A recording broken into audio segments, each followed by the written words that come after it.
Bilsangiz kerak, islom da'vatchilarining ma'ruzalari odatda ateistlarga va g'ayridinlarga umuman qiziq emas.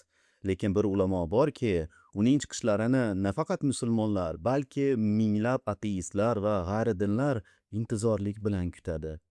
Tanishing, Muhammad Tahvidiy, Avstraliya senatidagi nutqi va bir nechta g'arb davlatlarining teleko'rsatuvlarida chiqishlari bilan asosan g'arbda tanilgan islom da'vatchisi. Garchi Muhammad Tahvidiyning qat'iy qarashlari dastlab ko'plab musulmonlarga yoqmagan va shu bilan ko'plab ulamolar tomonidan qoralangan bo'lsa-da, bugungi kunda u Xalqaro imomlar kengashida rahbar lavozimini egallaydi. Xo'sh, qanday qilib ushbu tinchlik imomi nomi bilan tanilgan shaxs ateistlar va g'ayridinlarning hurmatiga sazovor bo'ldi? Shu videoda bilib olamiz. Aka-uka va opa-singillar, barchangizga assalomu alaykum. Shalom, bonjour, yali, hay, dunyodagi barcha tillardagi salomlar. Ikki qo'lim orasidagi ushbu kitoblar yer yuzidagi har bir musulmon uchun qo'llanma. Har bir musulmon mening ikki qo'lim orasida ushlab turgan shu kitoblarga ishonadi. Ularning ishonchi bevosita yoki bilvosita bo'lishi mumkin. Ya'ni ayrim musulmonlar biz bu kitobdagi hamma narsaga ishonmaymiz deb aytishlari mumkin. Ammo ular ishonadigan kitoblar aynan shu 4 ta kitobdagi manbalarga tayanadi. Kitoblardan birinchisi Qur'on. Bu kitob dunyodagi barcha musulmonlar uchun mazhab, oqimi yoki guruhidan qat'iy nazar muqaddas kitob hisoblanadi. Barcha musulmonlar Qur'onga ishonadi. Agar kimdir Qur'onga ishonmasa, u musulmon hisoblanmaydi. Qur'onga ishonish shart. Bugun biz Qur'on haqida gapirmaymiz. Bu mavzu bo'yicha alohida dastur bo'ladi. Qolgan 4 ta kitob Al-Buxoriyning 4 jildi. Agar siz mening Andrew Bolt ko'rsatuvida chiqishimni ko'rgan bo'lsangiz, men shu jildlardan birini olib chiqqanimni va undagi yozuvlarni iqtibos qilganimni ko'rgansiz. Bu kitoblar ichida aslida nimalar yozilganligi xalqni dahshatga soldi. Va shundan keyin Amerikaning ABC matbuoti chiqib, bu imomning gaplari jinnilik dedi. Va shu bilan ular mening fikrimni tasdiqlashdi. Ya'ni haqiqatdan ham bizning o'limimizga sabab bo'layotgan bu kitoblarda yozilgan narsalar mutlaqo jinnilik. Muammo shundaki, siz bu kitoblarni topa olmaysiz. Topa olsangiz ham bu kitoblardagi adabiyotni tushuna olmasligingiz mumkin. Bugun men sizga Qur'ondan keyin eng muqaddas deb hisoblanadigan kitoblarda aynan nimalar yozilganligini ko'rsatmoqchiman. Har bir masjidda yoki aksariyat masjidlar hamda musulmon kutubxonalari va maktablarida Qur'onning yonida hamisha Sahih al-Buxoriy kitoblari turadi. Buning sababi Sahih al-Buxoriy Qur'onni tafsir qiladi. Ayniqsa 3-jildi, u Qur'on tafsiriga bag'ishlangan. Bu kitoblar biz musulmonlarga qanday yashashni, qanday axloq qoidalariga amal qilishni va yaxshi inson bo'lish uchun nimalar qilish kerakligini o'rgatadi. Bu bizning qo'llanmamiz.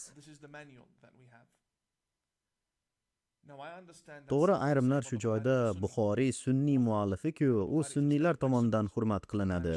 Men esa shiyaman.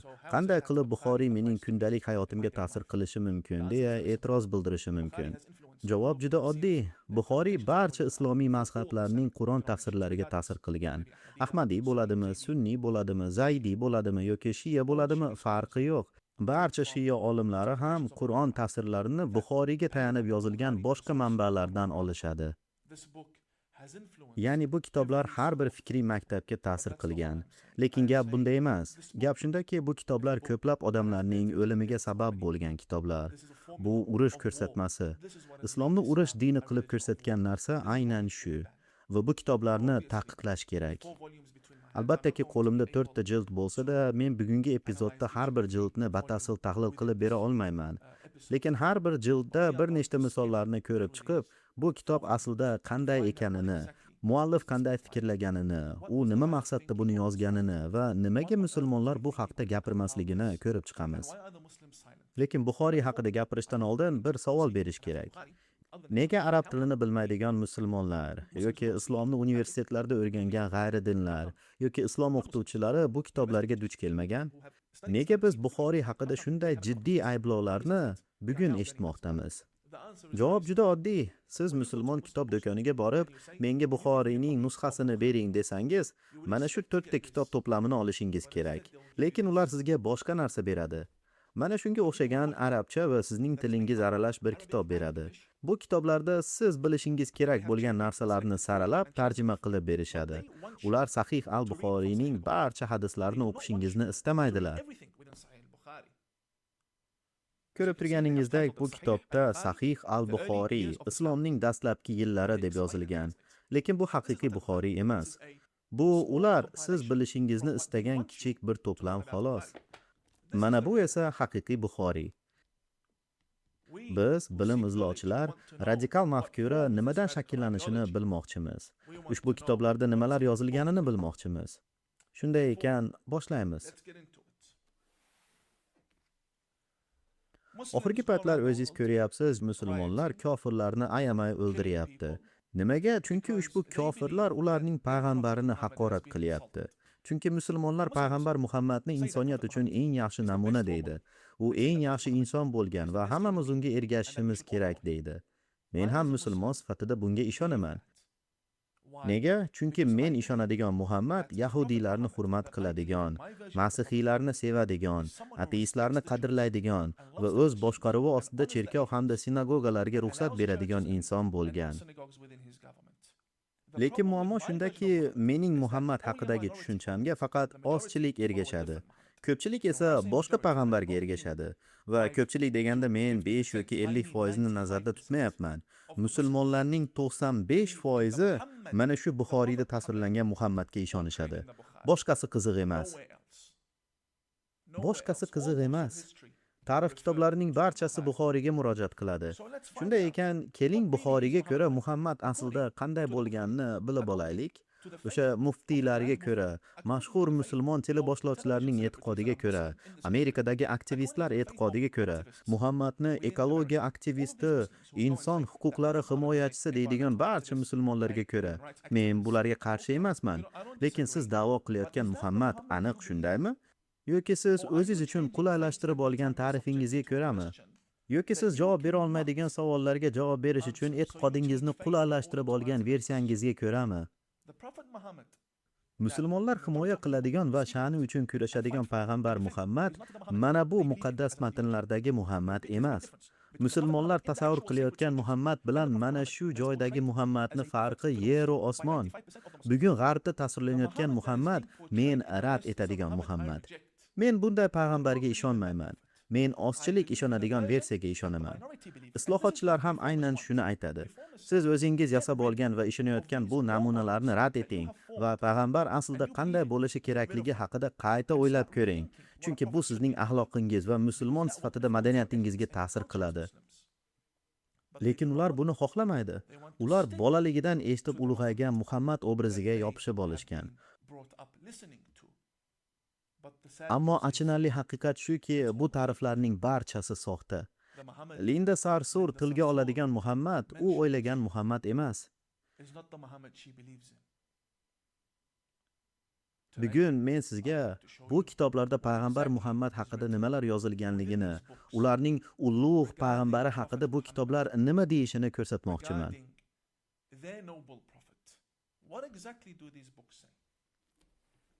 Hozir men birinchi jilddan boshlayman. Men radikallarning usullarini bilaman. Bu kitoblar ular uchun katta zarba bo'ladi. Chunki endi mana Imom Tahvidiy hozir butun g'arbga bu kitoblarda aslida nimalar borligini ko'rsatmoqda. Va shuni bilingki, ayni damda mana shu men gapirayotgan paytda barcha imomlar hozir shak shubhasiz bir-biriga telefon qilyapti. Ular hozirning o'zida bu Imom Tahvidiyni yo'q qilish uchun favqulodda yig'ilish o'tkazish kerakligi haqida kelishmoqda. Chunki hozir men keltiradigan bu ma'lumotlarga birodarlarim qanday reaksiya qilishini bilaman. Shuning uchun men sizga hozir oldindan ular bu soxta muqova ichidagi esa haqiqiy Buxoriy emas deb bahona qilishidan oldin men sizga bu kitobni yaqinroq ko'rsataman. Keling, nashr litsenziyasini ham ko'rsataman.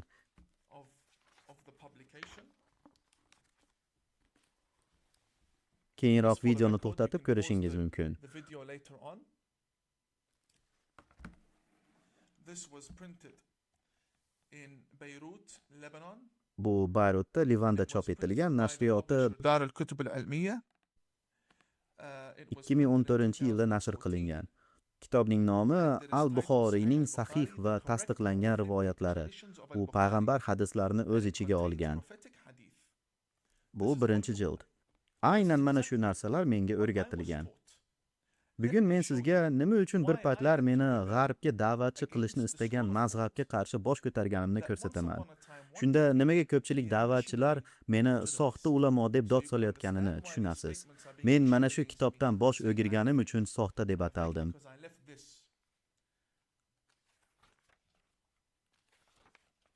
Bu kitobni ja ko'p o'qishni ham keragi yo'q. Birinchi jildning dastlabki 100 sahifasi yetarli.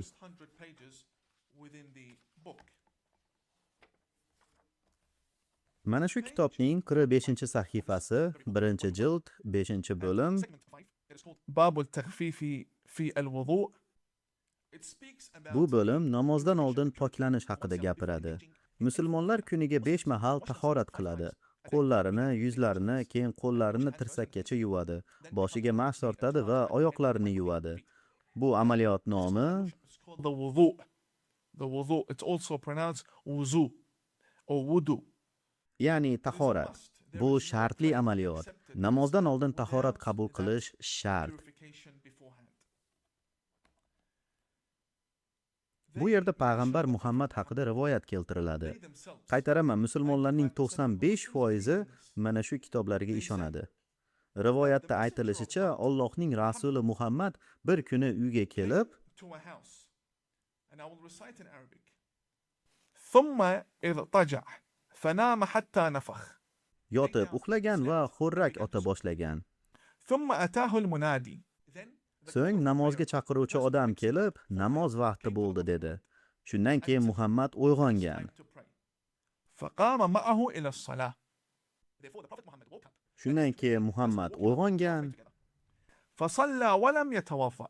va Muhammad tahorat qilmasdan namozga borgan. Without purifying himself. Bu sizga shuni ko'rsatadiki, musulmonlarning 95%ga namozdan oldin tahorat qilishni buyurgan payg'ambar o'zi tahorat qilmagan. Demak, u o'zi o'rgatgan narsaga amal qilmagan. Ya'ni o'zi 200lamachi bo'lgan. Mana sizga Buxoriydagi 200lamachilik. Bu qanaqa payg'ambar? Shiyalar-ku mayli payg'ambar tahoratga muhtoj emas deb hisoblaydi. Payg'ambar va Imom Ali pok zotlar. Iso, Muso va barcha payg'ambarlar pok. Tahoratga oddiy inson muhtoj. Misol uchun islomni qilich bilan tarqatgan Umar. U mana tahoratga muhtoj. Lekin payg'ambarlarning pok bo'lmasligi mantiqsiz. Demak, birinchi xulosa, bu yerda biz pok bo'lmagan namoz o'qiydigan payg'ambarni ko'ryapmiz. Yozib olamiz.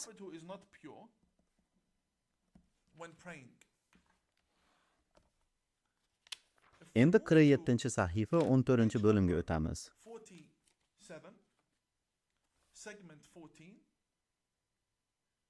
Bu yerda undan battar vaziyat yozilgan.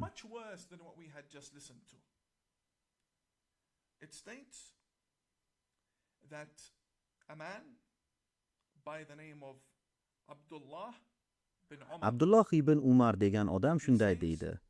فرأيت رسول الله يقضي حاجته مستدبر القبلة مستقبل الشام. Men Allohning rasulini odamlar oldida ko'chaning o'rtasida katta va kichik hojat chiqarganini ko'rdim. Rivoyatda aytilishicha, u bu ishini Sham tomonga qarab qilgan. Sham degani xullas Falastin degani. Boshqa rivoyatda esa u Al-Aqso masjidiga qarab katta va kichik hojatini chiqargan. Bugun falastinliklar Isroildagi Al-Aqso masjidi uchun kurashyapti. Bu kitobda esa xuddi shu musulmonlarning payg'ambari bu masjidga qarab siyib chichyapti. Ataylab.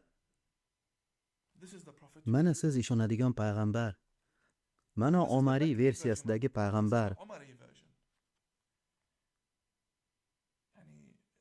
Xudoning elchisi ko'chaning o'rtasida hojat chiqaryapti. Odamlar esa unga qarab turibdi. Va bu 1400 yillik tarix. Siz bu payg'ambardan faxrlanasizmi? Endi 62-sahifaga o'tamiz. Aytmoqchi, biz hali ham 100 sahifa ichidamiz. We're still within the first 100 pages. Page number 62.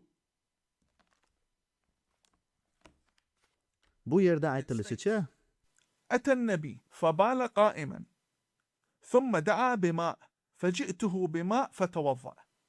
payg'ambar tik turgan holda siygan va keyin suv so'ragan. Suv olib berishgandan keyin u tahorat qilgan. Muammo shundaki, Sidneydagi radikal voizlar menga va sizga tik turib siyish hayvonlarning odati deb ma'ruza o'qiydi. Ular faqat hayvonlar tik turib siyadi deyishadi. Haqiqatan ham ko'pchilik imomlar faqat hayvonlar tik turib siyadi deb ma'ruza o'qishadi. Lekin mana shu hadisda ularning payg'ambari tik turib siyapti. Men buni o'ylab topayotganim yo'q.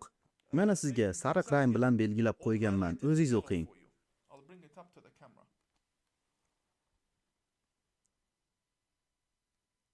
Payg'ambarni o'zi tik turib siygan. Urinated when standing. Which means Demak, u yana bir bor 200lamachi. and he has no Demak, Buxoriyga ko'ra, payg'ambar o'z ta'limotiga zid ish qilgan va axloqiy mezonlarga amal qilmagan 200lamachi bo'lgan. Endi men buyuk muftiydan, doktor Valid Ali va Linda Sarsurdan chiqib, o'z payg'ambarlarini himoya qilishlarini so'rab qolaman. Bu sizning kitobingiz. O'zingiz tanlang. Yo mana bu muqaddas kitoblarni rad etasiz, yo payg'ambarni. Qaysi biri?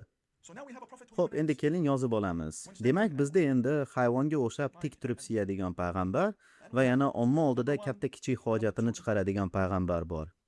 Shariat mana shu kitoblardan kelib chiqqan. Keling davom etamiz. what's in this book. Hali ham Sahih al-Buxoriyning 1-jildi, 72-sahifa. This one Bu joy undan ham battar. O'zi bu kitobga chuqurlashgan sari holat ham yomonlashib boradi. Bu yerda aytilishicha, كان النبي يدور على نسائه في الساعة الواحدة من الليل والنهار وهن 11. قال قلت لأنس أو كان يطيقه؟ قال كنا نتحدث أنه أعطي قوة 30. payg'ambar Muhammad o'zining barcha xotinlarini ziyorat qilgan va ular 11 nafar edi va payg'ambar ularning barchasi bilan jinsiy yaqinlik qiladi va bu ishni ertalabdan kechgacha qiladi. 11 ta xotinining har biri bilan va har bir xotindan boshqasiga borganda u yuvinmagan. Va hadisda odam so'rayapti, bu rostmi? Payg'ambar 11 ta xotinini qoniqtira olganmi? Va javob, payg'ambarga 30 ta erkak quvvati berilgan. Bukhari, who are you trying to fool? Ey Buxoriy, nimalar deyapsan? Kimni lo'q qilyapsan? Bu bizga o'rgatilgan payg'ambar. Men buni osmondan olganim yo'q. Bu islomning muqaddas kitoblaridan olingan hadis. Xohlagan ulamo bilan xohlagan joyda mana shu kitoblar bo'yicha bahslashishga tayyorman. Bu juda achinarli ahvol. Juda achinarli. Buyuk payg'ambar, sen o'z joningni berishga tayyor bo'lgan va uni sha'nini himoya qilib qancha odamlarni o'ldirgan payg'ambaring.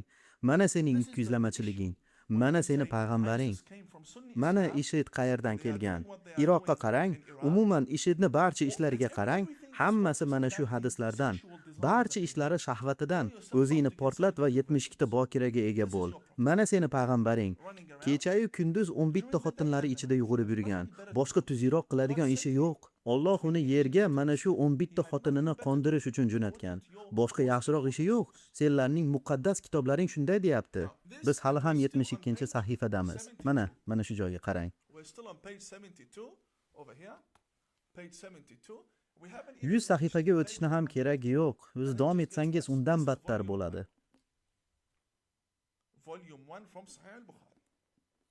Va davom etarkanmiz, bu kitoblar muallifi o'z payg'ambari haqida gapirganda uning aql darajasi, saviyasi, qadr-qimmati va hurmati qanchalik past ekanini ko'rasiz. Payg'ambari haqida gapirganda juda past darajadagi hurmat namoyon bo'ladi. Hech birimiz 1400 yil o'tgach dunyo bo'ylab tarqalgan, muqaddas deb hisoblangan eng muhim kitobimizda shaxsiy hayotimiz tafsilotlari, xotinimiz bilan qanday yotishimiz kerakligi kabi masalalar yozilishini istamaymiz. Bular shaxsiy, uyatli masalalar. Ammo aynan shu narsalar har bir masjidda mavjud.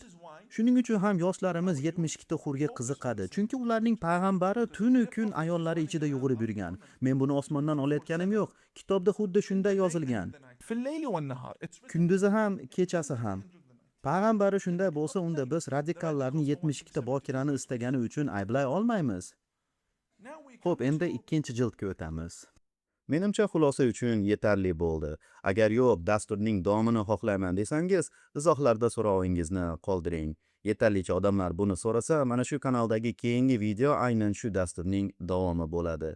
Shunday ekan, videoni yakunlashdan oldin mening asosiy motivatorim Skeptic Boy va shaytonchaga va shu jumladan mana shu muxlislarimning barchasiga alohida rahmat aytmoqchiman. Boringlarga shukr. Siz esa tomoshabin videoni shu joygacha ko'rganingiz uchun rahmat. Keyingi videolarda ko'rishguncha, xayr, tinch bo'ling.